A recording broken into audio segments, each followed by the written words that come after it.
The rules for achieving financial independence are simple. More importantly, following these rules is essential to your financial independence. The rules are as follows.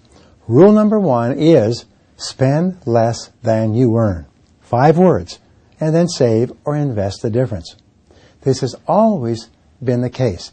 This is the key to financial success going back to the richest man in Babylon by Klassen more than 2,000 years ago.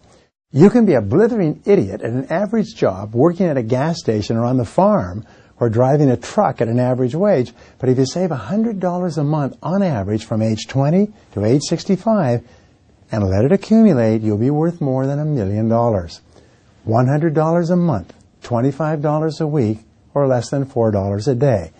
About the same amount as buying a latte coffee at Starbucks. Can you do that? Okay, well, do lots of other things, but do that for sure. Now, rule number 2 for achieving financial independence is that 10% of every dollar you earn is yours to keep. What this means is that you need to develop a habit from the beginning of your career and throughout of cutting 10% off the top of your salary and living on the other 90%. Most people, as we said before, get their paycheck and they spend most of it. If there's anything left over, they throw it in the bank, temporarily, and then they grab it out and spend it on something else. They look at their bank account and shout, "Gee, we've got money here, let's burn it." Some people have just got to get rid of the money. Rule number 3 is resolve in advance to prefer financial independence to status. The work in The Millionaire Next Door found that the mark of self-made millionaires is that they weren't concerned about impressing the neighbors or keeping up with the Joneses. They were more concerned with financial independence than by looking good on the outside, at least until they became wealthy. So say to yourself, financial independence is number 1 to me, and status is number 2, or 3, or 4, or 10. Then be willing to stick to it. It's absolutely amazing what will happen to you financially. Do you know what we found out about self-made millionaires?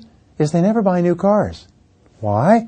Because in a new car, there's several $1,000s of depreciation. That's money that you lose the minute you drive it off the lot.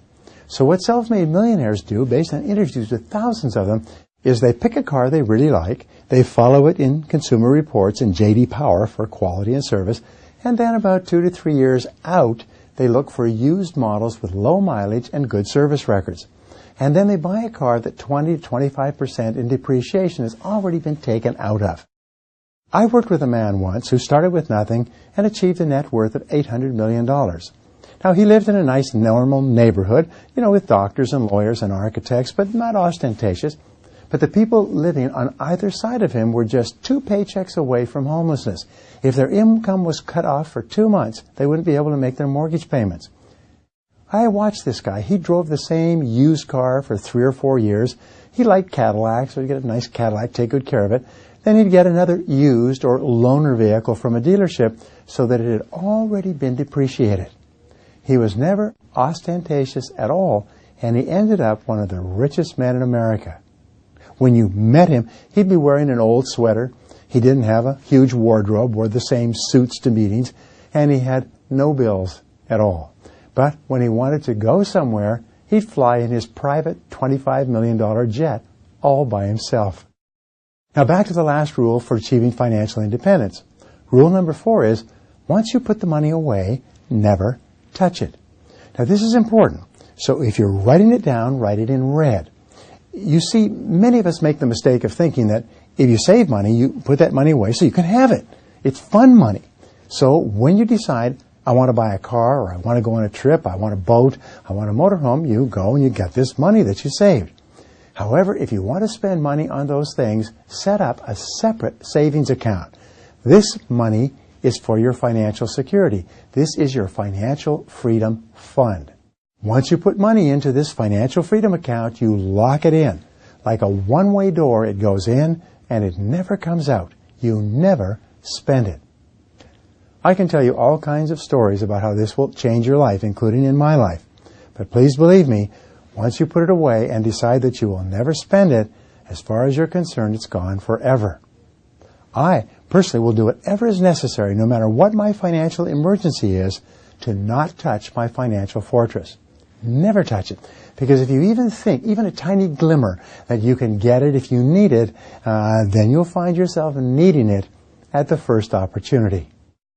So the key to financial success is pay yourself first, save 10% off of your account, buy used things rather than new, and once you put money away, never, never, never touch it.